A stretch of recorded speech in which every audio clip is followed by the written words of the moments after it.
అలా నాకు call letter వచ్చింది సార్. ఫస్ట్ డేనే వెరిఫికేషన్కి కాల్ లెటర్ పంపించారు సార్. సక్సెస్ఫుల్లీ 28 నా సర్టిఫికేట్ వెరిఫికేషన్ కూడా కంప్లీట్ చేసుకున్నా సార్. ఎక్కడ రిజెక్షన్ లేదు సార్. కానీ సెలక్షన్ లిస్ట్ చూస్తానే నా నేమ్ లేదు సార్.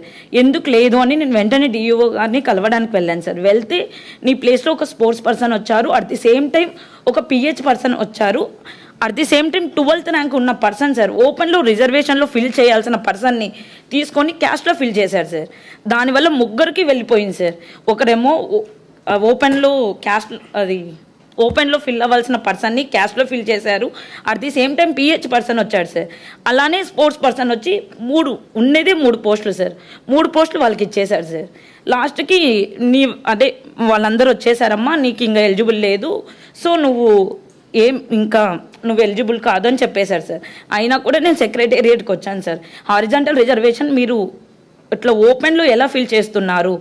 క్యాస్ట్లో ఓపెన్లో ఉన్న 12th rank person total Kadapa డిస్టిక్కి 42 ఉన్నాయి సార్ పోస్టులు. అలాంటప్పుడు 12th ర్యాంక్ పర్సన్ ఎక్కడ ఫిల్ అవ్వాలి సార్? ఓపెన్ కేటగిరీలో ఫిల్ అవ్వాలి సార్. అటువంటిది ఓపెన్ కేటగిరీలో ఫిల్ చేయకుండా క్యాస్ట్లో ఫిల్ చేశారు సార్. ఆ క్యాస్ట్లో ఫిల్ చేయడం వల్ల నెక్స్ట్ ఉన్న మెరిట్ స్టూడెంట్ నేను లాస్ అయ్యాను సార్.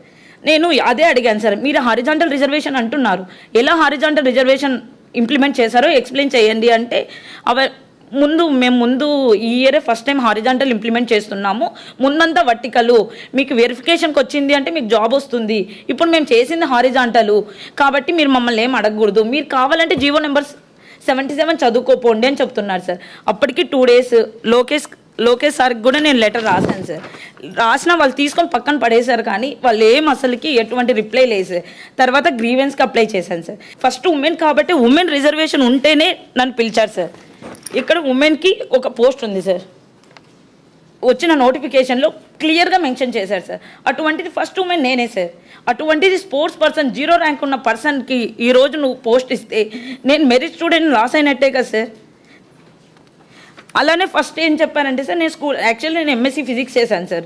మొదట్లో అంతా ఏం చెప్పారు అంటే మీరు school assistant physical science eligible అని చెప్పారు సార్.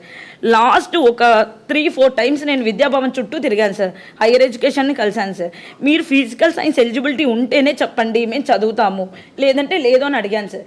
లేదు అమ్మా, మీకు ఫిజికల్ సైన్స్ ఎలిజిబిలిటీ ఇచ్చాము, ఓన్లీ ఒక ఎంపీసీఎస్కి ఒక్కటే అన్యాయం జరిగింది సార్. ఎంపీసీకి, ఎంపీఈకి, అలానే డిగ్రీలో బీసీఏ చదివిన వాళ్ళకి కూడా ఫిజికల్ సైన్స్ ఎలిజిబిలిటీ ఉంది సార్. ఓన్లీ కంప్యూటర్ సైన్స్ చదివిన వాళ్ళకి మాత్రమే లేదు సార్ డిగ్రీలో.